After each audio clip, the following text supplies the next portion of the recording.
are creeping towards episode 1000. Can you believe? I can't, but I can, obviously. So my dental hygienist, who I was just talking to Sarah about, who's a doll baby, shout out to Megan. That's such a dental hygienist name. Yeah, it really is. She was asking about the podcast, and like I was telling her about how we're going to have a 1000th party in Pittsburgh at the Elks Lodge. And she was like, wow, that is a lot of episodes. Does it feel like it's been 1,000? And I was like, like yes and no. Right. It doesn't feel like, okay, sorry, go ahead. No, like, well, when we listen to the old ones, right, it sounds like it was made in 1984 on a cassette.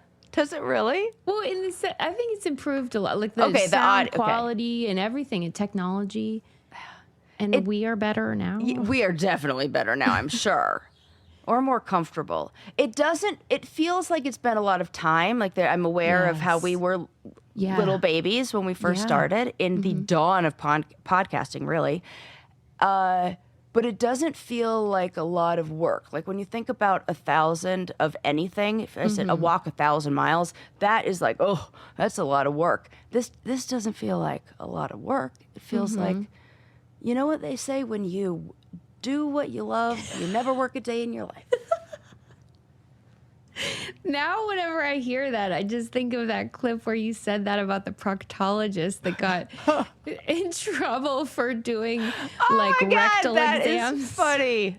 Dude, I'm funny. That was fucking funny. You are. That was. Every now and then, I'm like, well, in another way, it's like it's just sort of one big episode because really it's just us talking just like we do in real life. Mm-hmm. So it's like just us being friends. Yeah. So I don't know. And teaching people, which is really what I want to do all the time. But I can't do that because my therapist says you got to be a teacher. Well, sort of. She's a teacher, not a preacher. But like, teacher's more like gentle, delicate. I tend to be a preacher when I talk. I had an old therapist. Is this what they worry about with you, that you're too preachy? Well, this was old Sarah. This was Sarah when I was in grad school. My therapist said this. She's like, yeah. And then she also said, no ask, no advice. Feedback? Really well, because she's like, a teacher she said, if you were to, now I'm going totally off script, not like we have a script, but what the hell am I talking about now? But she would say, Sarah, if you were doing a crossword puzzle and somebody came up behind you and said, the answer to 4 down is da-da-da-da, how would you feel? And I was like, not good. So don't be preachy. Don't be. Oh, I was definitely doing that in grad school. I was going around being like, wrong. Oh, yep. And like, oh, what did my ex-husband call me? Studies show Sarah. Yeah. I mean, that was a really good roast. I know. That is a really good roast. That is, and I'm great. I'm kind of not mad about that. It's very Trumpian. Studies show Sarah is a great Trump nickname for you. And then oh my God, I'm just telling you, I'm just airing all the dirty laundry.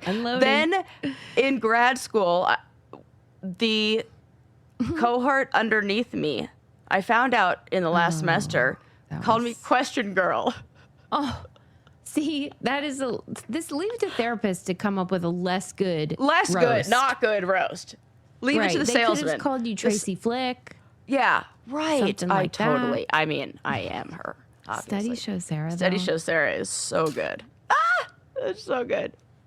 And it's a real shame because when you do know what studies show and you share it, people aren't impressed. They just want you to shut up. Yeah, so now I ditched the study show and I just tell people facts. I just tell people information. And then I used to say oh, I read this or I learned this, da-da-da. Now I just tell them it's information that I had for forever. I know. Wow. We are hearing all of her. Oh my gosh. Yeah, it's like the Wizard of Oz, man behind the curtain. I'm like, don't look at the man behind the curtain. Secrets I'm the great and powerful Oz.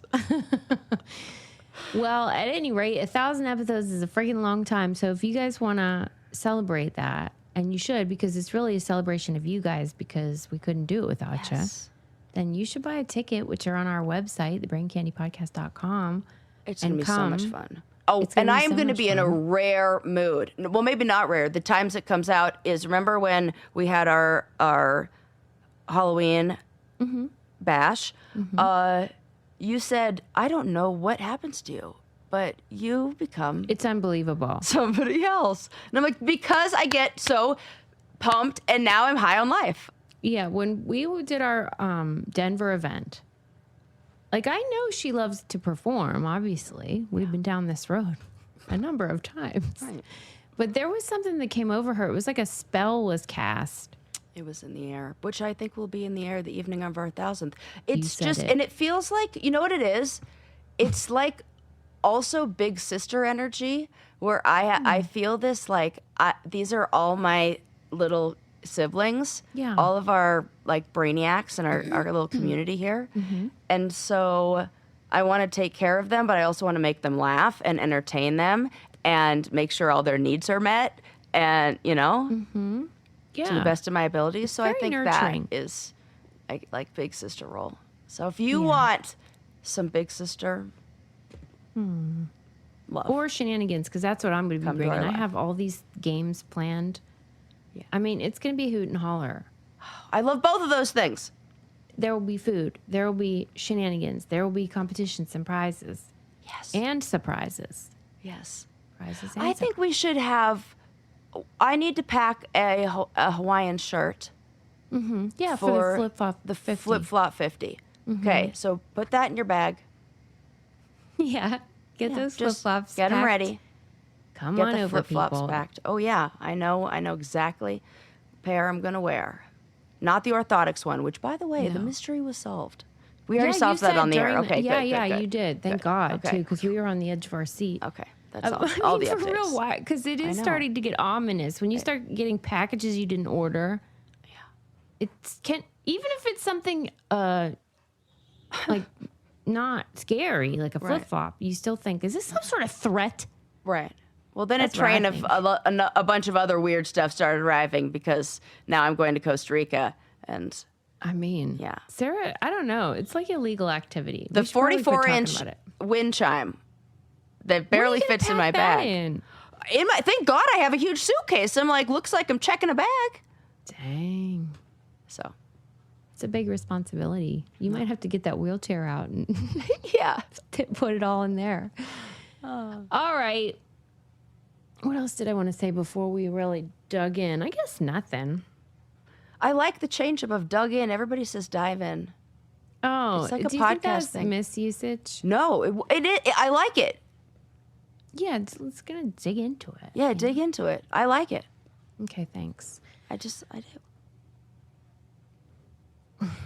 I went to a concert last night with Matt Maroney. We saw Jason Isbell. Are you familiar? No.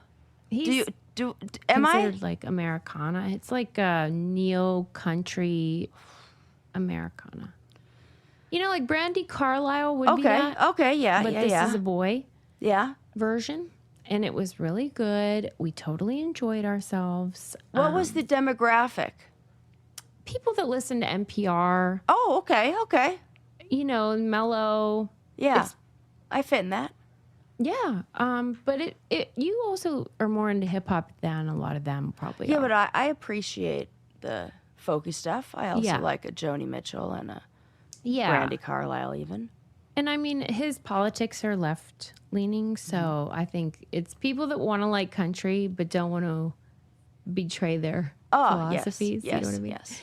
And then this morning, I was singing the songs very loud in my house because I was like riding the high of the live show. Yeah.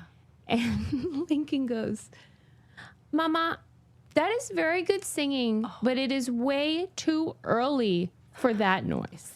Well, hey, I'm going to say A+ delivery. It really was. I mean, how could you be mad at the guy?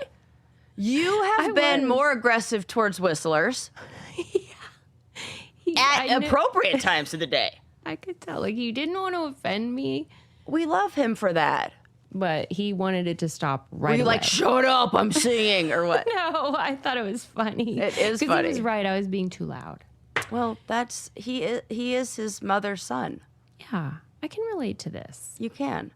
Is there anything you want to share before I get dive in and dig into our...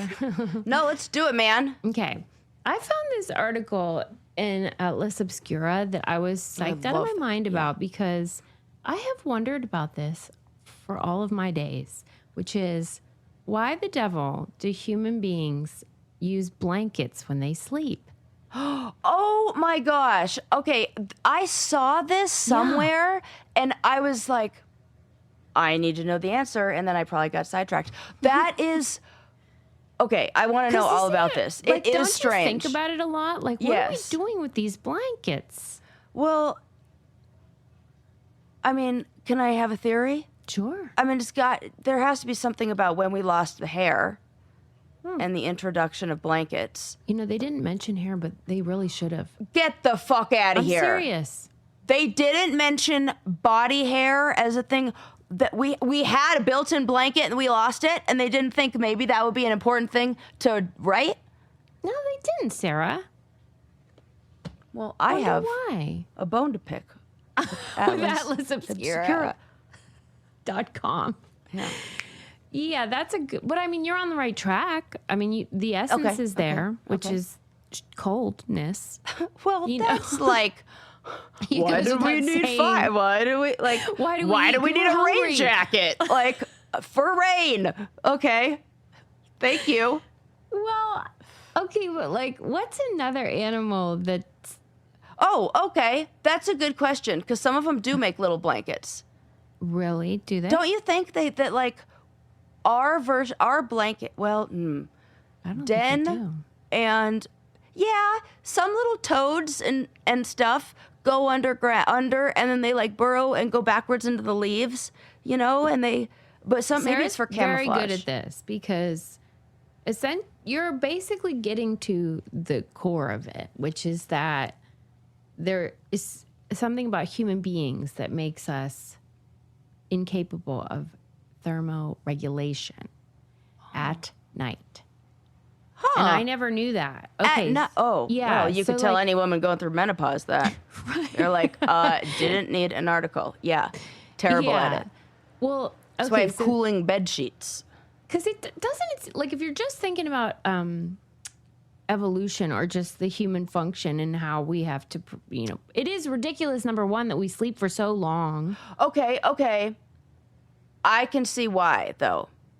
Because there's so many things that forces. It forces, like, if you were comfortable outside, you probably wouldn't need to make a home, make a den, so then you're providing extra safety for yourself by almost being like a forced need that will increase your chances of survival if you lived indoors. If you if you were warm outdoors and you did, you know what I mean? Yeah, it's forcing you to find protection. Yeah, forcing you to find protection.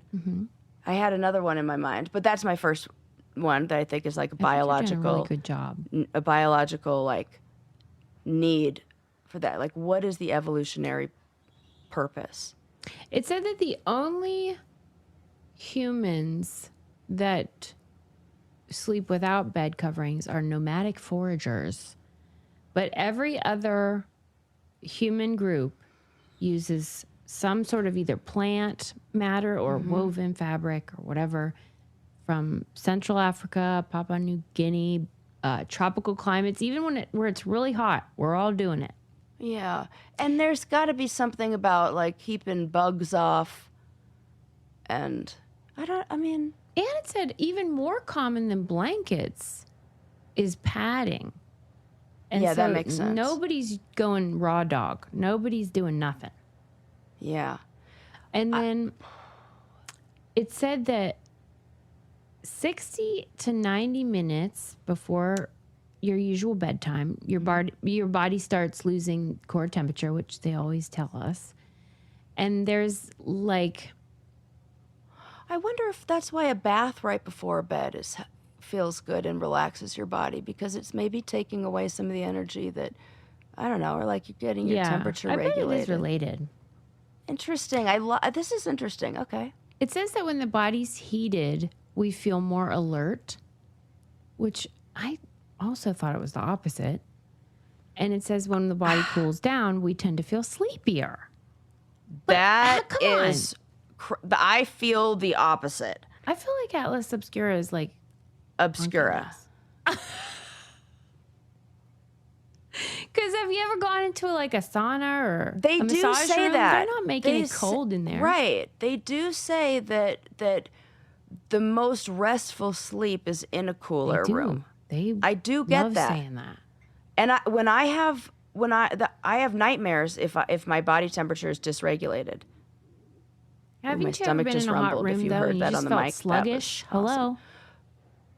Yeah, and in the heat room, I feel sluggish. And in Thailand or in Costa Rica, I'm. Mommy want to go night. What is? But this could be one of those things where like our mind is saying one thing, our body is saying something else. Because maybe like our body's metabolic process is moving faster because it's like cooling us down or something like that, and that takes more energy. I don't know, but I'm gonna need to see this. I am getting mixed signals. I have questions, but I do know I love a blankie. Yeah. So it says that cooler internal body temperatures are correlated with a rise in melatonin, a hormone that induces sleepiness. Mm-hmm. And then a bunch of doctors tested it out by making people wear skin suits, which sounds terrible. What the hell is a skin suit?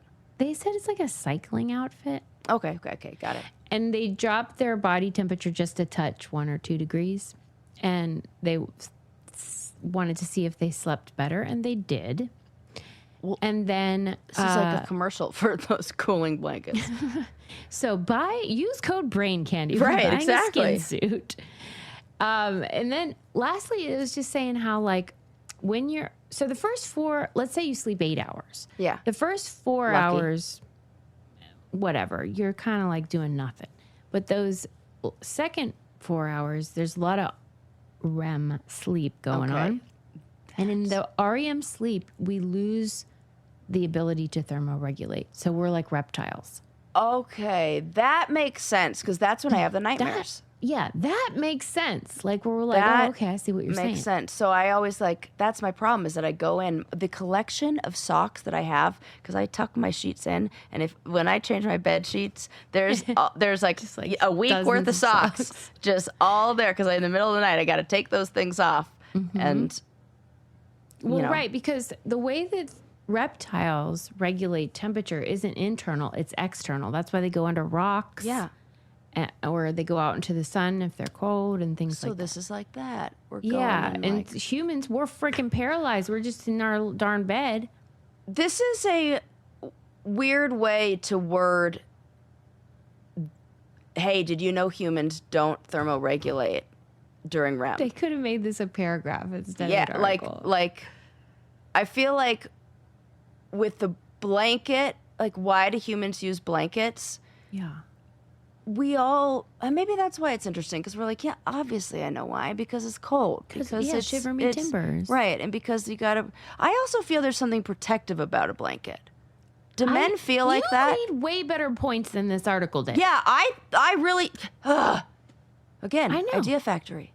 Not going nowhere. It must be really hard for you to be right all the time. Why do you think I have to be a teacher, not a preacher? Why do you think that my therapist talks to me about this? Because I'm like, do you know what it's like to have all the answers? She's like, yes, I'm a therapist. Of course I know what this is like. Sarah's cross to bear is being right. I mean, if you think about it, you are going to be the coolest that you are. Coolest. I was like, okay, go on. When the temperature in the air is the coolest, which is in the middle of the night. Yes. So then we need blankies. I see. The summary of that article. We need blankets. Yeah. But I'm really glad to know, because every time I slide into and this ain't an ad, but into my cozy earth. Right. That's what I'm saying. I'm like, why are we all doing this? And even like Dwayne The Rock Johnson is slipping into some sheets. Yeah. And that cracks me up. And it's obvious, but like, I know what I'm saying is obvious. In the same way, this article of why do we need blankets, like, it seems like an obvious thing.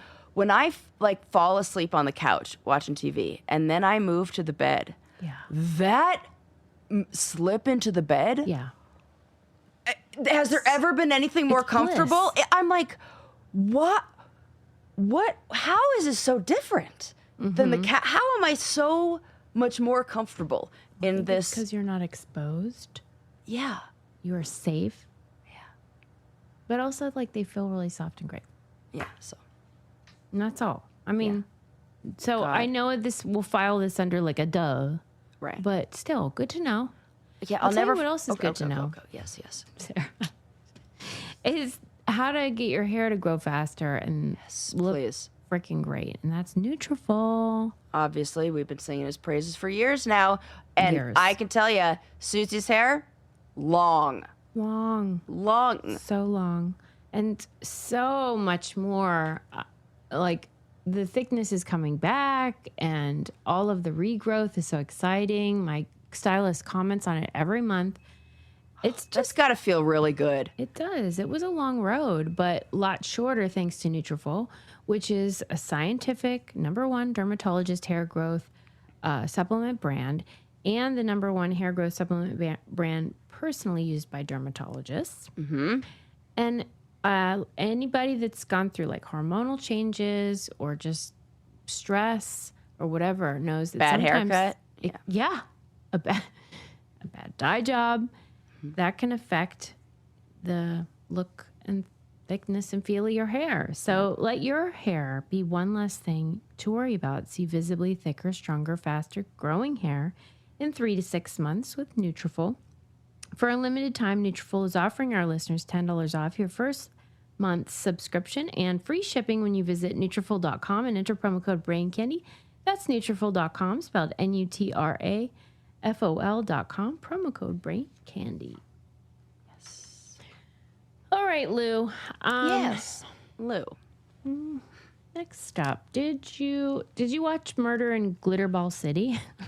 I did not, but all of those words sound like I'm interested. Color me intrigued.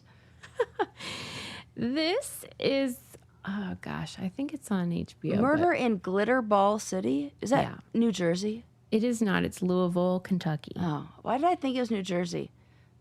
I don't know. I wish it were, to be honest. Disco. It feels like where they would have disco. Yeah, like Studio 54 vibes. Yeah. Okay. Well, evidently, Louisville, Kentucky is where the glitter ball, a.k.a. the disco ball, was invented. Oh. And so they like to call themselves Glitterball City. I like that. And I love a disco ball. Who doesn't? Anything. I literally own a pack of disco tiles, and I'm waiting to disco tile something. You don't want to make a disco ball, though. No, I want a disco tile. I have the disco tiles. She's like, I said tiles. Right. I want to turn something else that you wouldn't expect into, like, for example, at the line dancing place that I go to, they have a disco ball, but it's cowboy boots that have been disco balled, and they spin around, and I'm obsessed. And they're pink. Well, yeah, I mean, that's... Obviously. You can't top that. Right. Do you have any, like, things that you're considering tiling? Like I said, anything that you thought, oh, maybe I'll disco tile that thingy. Well, yeah, it was going to be a picture frame for your birthday, and then I attempted it. Garbage? Garbage. Oh. Garbage. Why? How could that be? Because it didn't. I learned a lot of things. Now you're going to hear what you have the facts of disco balling. People need to know. People need to know. Paint whatever you're going to disco silver before disco. I love this as a verb. I know, I do too. I don't know what else to call it.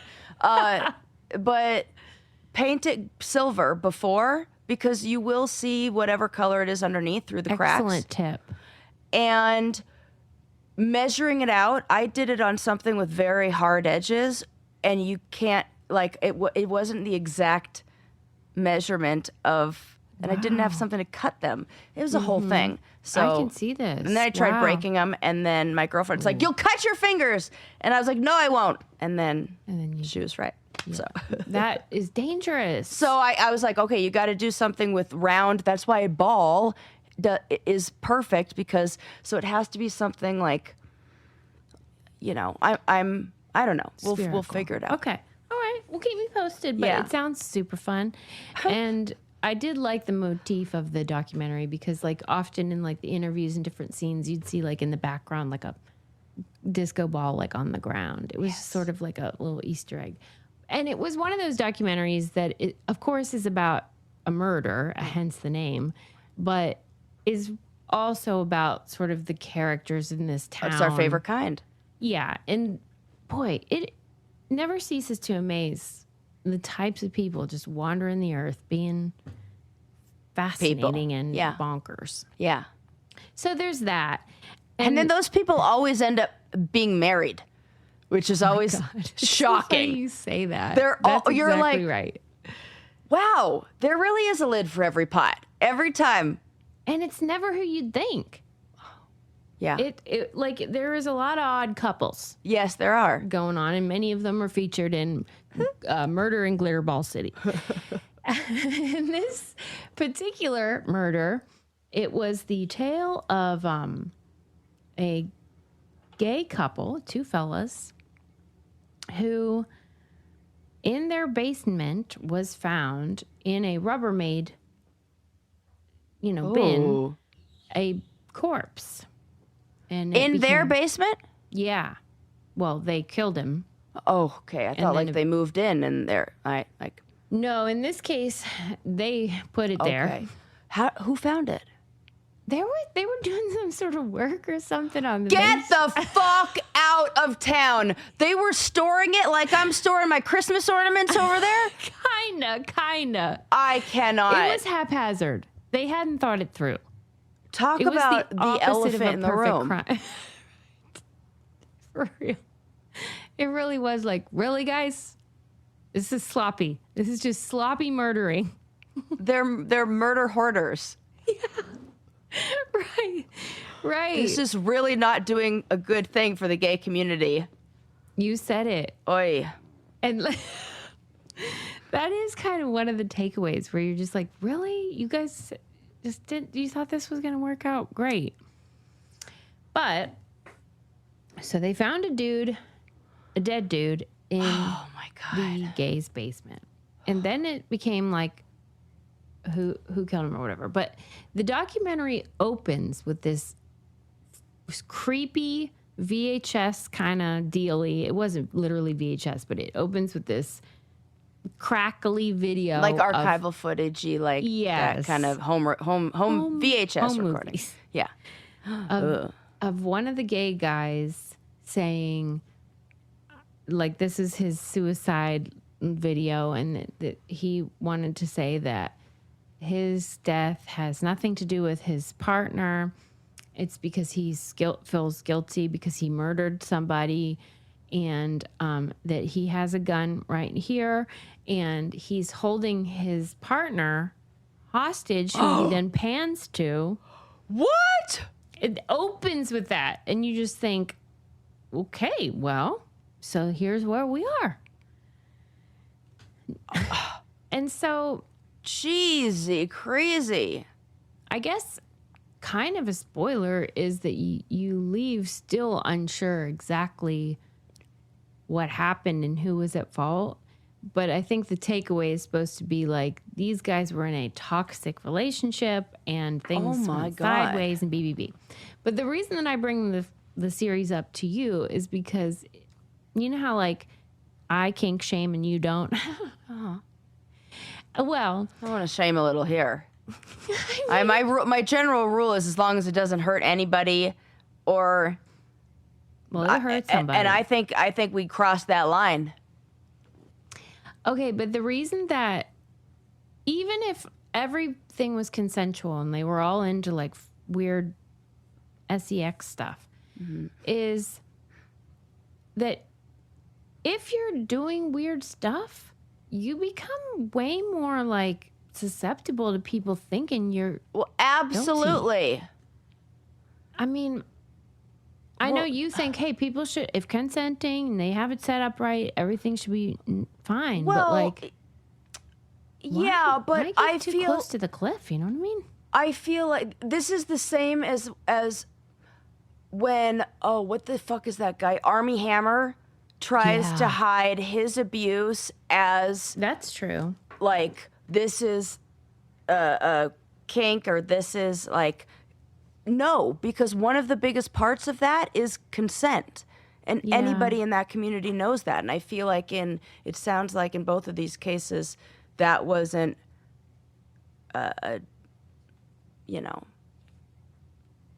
there. I don't know if somebody could consent to dying.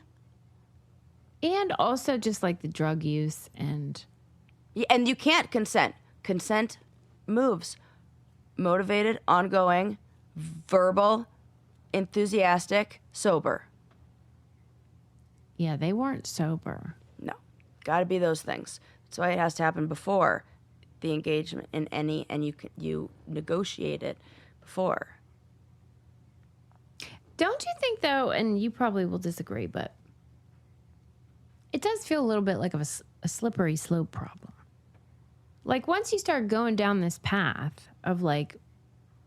Well, I think this is somebody who's sick, on whichever side. And that's a dynamic that kind of, like, one person is really the one in control, and the other one likes to be told what... Or is, like, the maybe appears on the outside to be a victim, but you might really enjoy this because that's sort of at the crux of it. That's a lot of like those couple murderers who like do that together and they videotape it. That is, yeah. But Murder in Glitterball City is great for anybody, the true crime girlies. But also documentary people who love all the characters. But then also it is a fascinating case of like what happened here? Yeah. You might like it. It's 2 parts. They're yeah. Okay. Fascinating. Okay. I just wanted to say this fun fact. Well, actually, I'll tell you a different fun fact, which is that one of my favorite partners we ever had is Hungry Root, and yes, I love them with all my heart because it is meal planning and grocery delivery in one. They have really nice foods, really great recipes, and like the ability to customize in a way that is like perfect for my family. And every kind of meal, breakfast, lunch, dinner, snacks, dessert. Yep. It is so good. You get everything delivered right to your house. The meals are really easy to make. This does not require a lot of like expertise. And they have different levels. They have the kind that you can just microwave. They have the kind that's like quick and ready to go, and you just mix up all your ingredients. And then they have the kind that are, if you feel like actually cooking, and give you all the ingredients and like you want to do and turn it into like, little date night kind of thing. They have all of that. Yeah, and they really pride themselves on high standards. So it's like non-GMO food options, organic produce. I don't know about you, Suze, but what I care about right now is how much my grocery bill is. You said it. And I went to another grocery store that is, I won't say names. I didn't even fill up one tote bag halfway, and I walked out almost spending $100, and I didn't even get a meal. Like it was, I said, and I left saying, see, this is why I order Hungaroo, because this is absolutely ridiculous. I can't believe that I just spent almost $100. Yeah, it's depressing. It is depressing. I said, I'm not doing that anymore because I can't, because I need it to be like planned out, because if I go into a grocery store hungry, I'm buying bullshit. I don't want to do it. You end up wasting money. Wasting and this is money. The antidote to that. Yeah. You're going to love Hungry Root as much as we do. For a limited time, you get 40% off your first box, plus you get a free item in every box for life. Go to hungryroot.com/braincandy and use code braincandy. That's hungryroot.com/braincandy, code braincandy to get 40% off your first box and free item of your choice for life. Yes. Okay, I think this is a super fun fact. The Last Judgment, the Michelangelo fresco in the Sistine Chapel, has been closed for restoration. Oh, no. The painting is being methodically cleaned to remove salt that has accumulated on the surface of the painting. And the salt comes from the sweat of the 25,000 tourists who waltz through there every day. with higher than typical temperatures, extracting that sweat out of their bodies. Everything is gross. Like the surface of everything is, so we should just like embrace it. And our skin is, luckily we have a barrier. Luckily we have a built-in protective system so that we don't get all that grossness inside of us. That's what our skin is. We wash that. Thank God. And I would tell myself that all the time because the more you know. Yeah. I swear to God.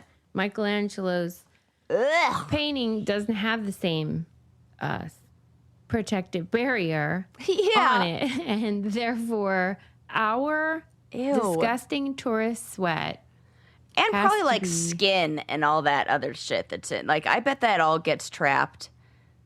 I mean, we're just shedding. Yes, but I guess the corrosive element though is the salt. So, right. But you know, like, okay, you know when you cook anything like that film that builds up over your stove, or like that grease film that's in your kitchen, or after Thanksgiving that's on everything, like just that over time from like people, the oil, you know. It's like rats. Disgusting. Where you could just see. So we're all, this is like how you say, like, if nobody's normal, then everybody's normal kind of thing. Like, if everything is gross, then nothing's gross. I do wonder, though, like, you know, how they track it and, like, the salt or what? Yeah, sort of the buildup, because, you know, when you look at anything, right? Like, is it sort of like dust where it's obvious that, oh, we've got to desalt? I mean, I think you can often see, like, the picture gets dull itself, or like the color. So I bet they have like a before and after, and little like colors, something to hold it up to, like clean at this point. Sure, but like as you live day to day, like. Oh, yeah, we don't know. People don't notice these things. Yeah. I would notice somebody was like, hey, it's time. We got to scrub a dub. Yeah, I think that is a really cool job. The art, like the people who do the good ones, the art restorations. Not the ones who like fuck up their face, but they just. The last time the chapel underwent a full restoration was from 1979. To 1999. Oh my gosh. I'm pretty sure that's when I visited. To remove hundreds of years of smoke and wax buildup. Yeah, this is, ew. So there you go. Yeah, wax too. Oh, there's going to be spick and span. Well, you know, they close it probably section by section, so, right?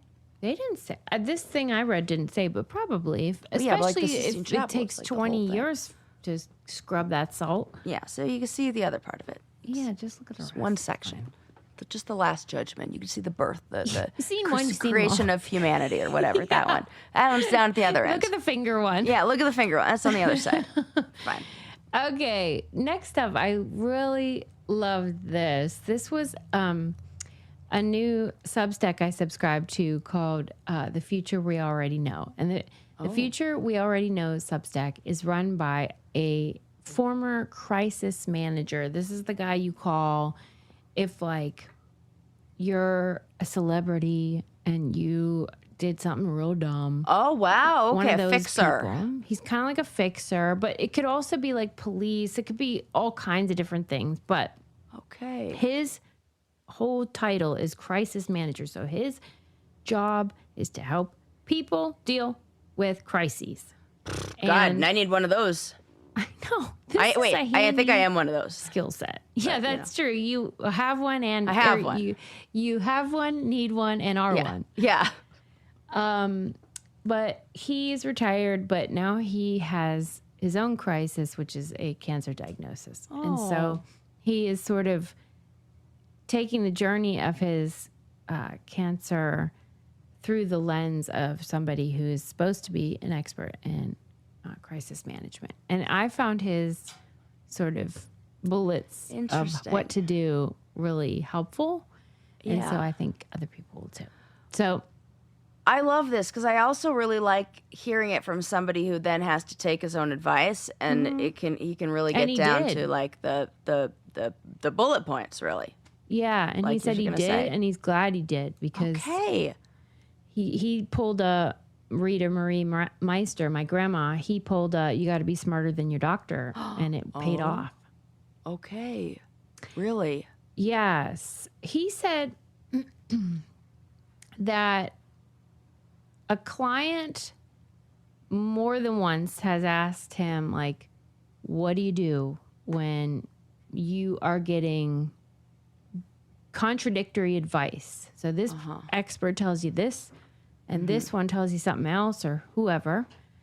And every road seems fraught with danger. And he said, I would respond with one word: decide. Oh, just pick a decision, make a decision.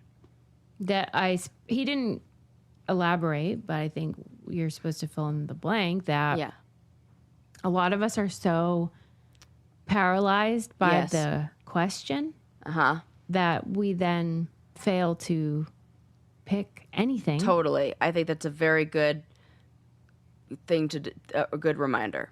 Yeah. So make a decision. The first bullet point was that early facts are always wrong.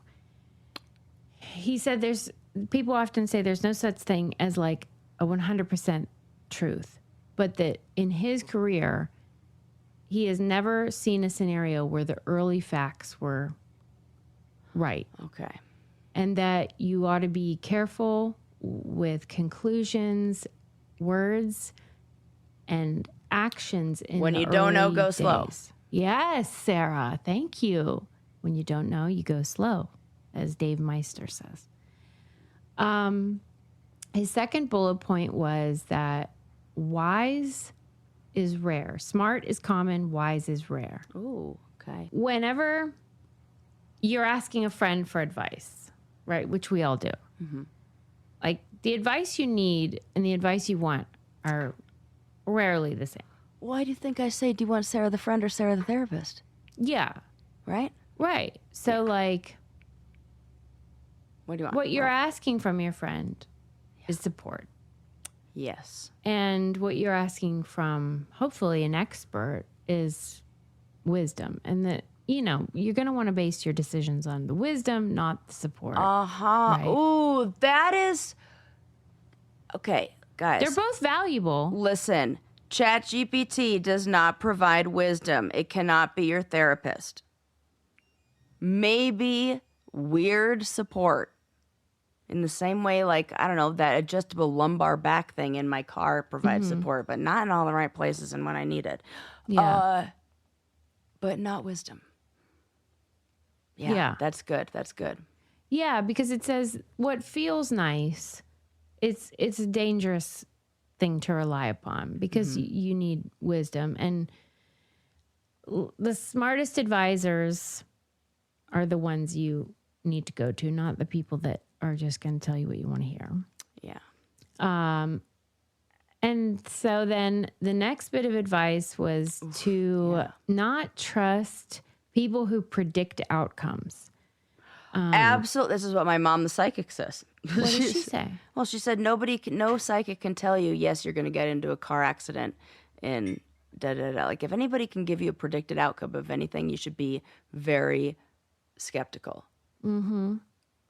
And even if you're asking a doctor, like, what are my chances, doc? Right. What are the odds that I'm going to make it or whatever?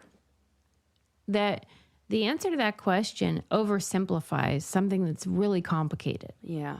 And there are so many variables that contribute to those numbers. So numbers are very alluring. Like, okay, totally. You have a 20% chance of surviving, right? They are not helpful if you're the actual patient. Well, and they don't tell you the full story. No, they do not. And they don't. And this is hard for it is really good advice. Yeah. And it's a lot of the stuff that, it's like what a therapist will really help kind of unpack and sit with and like work through, because this is hard to because let's say you find out, okay, my diagnosis has 20% chance survival rate. And that's all you know. That's what the doctor told you. You have 20% chance. Well, who has a 20% chance? Right. Is it men, women? Right. How healthy? Young people, old people? Right. Exactly. What was the sample size? How do you know? What is so many questions you got to ask. Yeah. And so if you're asking for that and then you're provided with that, you could be led down the wrong road. Right. Because it's not a full picture. And so it's an oversimplification that he advises against, which I think is great advice. I think it works in both directions because instead listen to how you're feeling in the moment. I feel like that with my endometriosis diagnosis, where they were like, just monitor it. Oh, everything looks fine. Nope. Something's definitely wrong inside me. I know that this is probably not right. And nobody listened because I didn't speak up loud enough. And turns out I was fucking right. So yeah. He also says that you shouldn't believe in people who say there's no wrong choice, which is something you hear a lot. He's like, that's never true. There is a wrong choice. Well, that's scary. I think what he's really warning against is this idea that everything's equal. Like you could do this, 6 in one, half dozen in the other. Where really it's like there's a best choice. Right. For you. Yeah, that's true. It might not be the easiest choice. It might be a hard choice. And it mightn't be perfect. Right. But it's the superior choice. Don't not do something because you've always said done is better than perfect. Don't not pick an answer or whatever direction because it's not the perfect one. If it's the better of the two options. Yes. Very good point. Yeah. This is great. I know. I was like, thank you, sir. And, okay. So then he reminded people that quiet confidence is better than a cowboy. So like somebody that's sort of just like measured and steady, offering you insight is someone to heed more than the loud mouth, of sort of overconfident people that tend to be listened to. And unless, however, your therapist is also a podcaster, in which case disregard all of that advice. But I thought about the challenge because 100%. Whenever you're trying to do a group job, like a challenge, there are always cowboys. Always. And they rarely have the right answer. Yeah. And then lastly, that you should never lose sight of your objective, which sounds so obvious, but he said that, there will be a million distractions, whether it's emotion or some urgent danger or clashing advice or new information, and that, or even the temptation to think this is unfair. Like I don't deserve to be in this position. That those things can obscure your objective, and that the only way out is through decisiveness, integrity, and clear thinking. This works for problems large and small. I can apply the same exact mentality, especially that last part, to getting my taxes done. Absolutely. To making sure, like, I, finish my notes. It is a balance. It's really hard to do. Yeah. Because you got to get your teeth clean too. Like it's a lot of competing noise. Right. So he's just sort of acknowledging that and saying like, stay the course, follow these guidelines. I thought it was good advice. It's great advice. I could write a book on that whole thing. Yeah. And I don't know what the skill set is to be a crisis manager, but I don't have it. Hey, did you know that they don't know why ice is slippery? What? They don't know. Well, okay, I'm going to say something crazy here. Maybe it's not Sarah crazy. Knows. I do. Ice is not slippery. Water is slippery. So maybe it's just like water in its liquid form is really creates like the slip. Because I remember when we were on the challenge and they did this challenge where we had to like push partners on ice. And the trick that nobody figured out is that if you spun the ice cube, that motion of spinning creates like melts the ice a little bit so that the block of ice is slipping on water, not ice. Mm-hmm. Do you know what I mean? Yeah, I do. Okay. And scientists do too. Like, they keep thinking all this same stuff. This is like one of those water isn't wet things. You know what I mean? Well, yeah, I do. But like, I also know that this is not going to be satisfying because they don't know the answer still. Right. What? Why? They just have like all these theories that they worked on and then they're like, that isn't it. Like the first one was like, because they were trying to think like for instance, an ice skating rink or whatever. You know, just picture that. Right. So like pressure. First they thought pressure lowered the melting point of whatever. And that somehow made it slippery. Then they said, like, it was about lubrication, kind of like what you're saying. That's what my mind is. The wear between those moving surfaces. Yeah. And like they did an experiment with like 2 identical skis. They had the same weight and surface finish and everything. And then the one conducted heat inside a little better than the other one. And the one that conducted the heat less well was faster. This kind of stuff people think, oh, nobody cares about. When I'm buying a new snowboard, I freaking care about this shit. It's also just sort of fun to think about the fact that all these brilliant people are like putting their nose to the grindstone and still are like, yeah, we just still don't know why it's slippery and why you busted ass out on your sidewalk. We don't know. We know you did, but we don't know why. Nothing makes you look more ridiculous than that slip on an ice. There's no cool way to do it. Not at all. Even the best of us have slipped.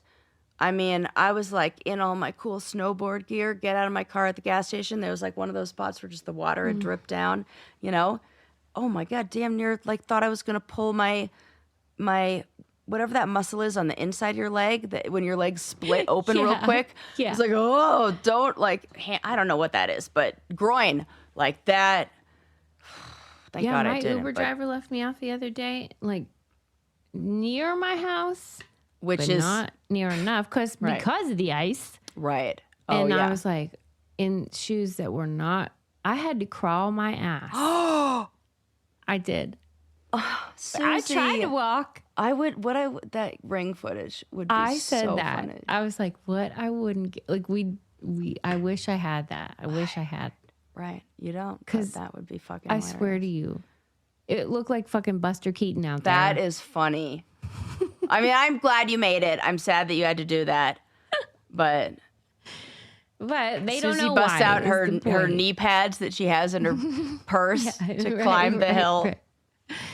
At any rate, we don't know why water is slippery. So there you go. This is just like, we don't know why it's wet. For something we have so fucking much of, we really don't know anything about water. We don't know anything about what's underneath it. We don't know anything about water. We don't know anything about, what do you say, shit about fuck? We don't know shit about fuck. That was in Scientific American, and it is a great article. But that's where this thing on. Yeah. On yes, it was. Viscosity is from too. So. Oh. Yeah. It's like they're single-handedly providing brain content. Yeah. Right. Do I have anything else I want to share? Probably. Let me see if I have one more fun fact. Well, while you're thinking of that, I do want to remind people that if they are members of our Candy Club, then they can join us for a very special screening after our 1000th episode. I think we're doing it the next day, right? Yeah. April 12th. April 12th. We will be watching Susie watch Interstellar. Some other people maybe haven't seen it either. Who knows? I think some people also held out to watch it with you. Well, they're in luck because it's going to be great. Oh my gosh. So they can buy the ticket to the 1000th event, and then they get automatically a ticket to our interstellar viewing the following day, which is going to be hilarious. So fun. I cannot wait. That, again, is on thebraincandypodcast.com, and that is also where all the codes live for all of our partners. And then patreon.com/braincandy is where our reality TV content lives. So you can find us there.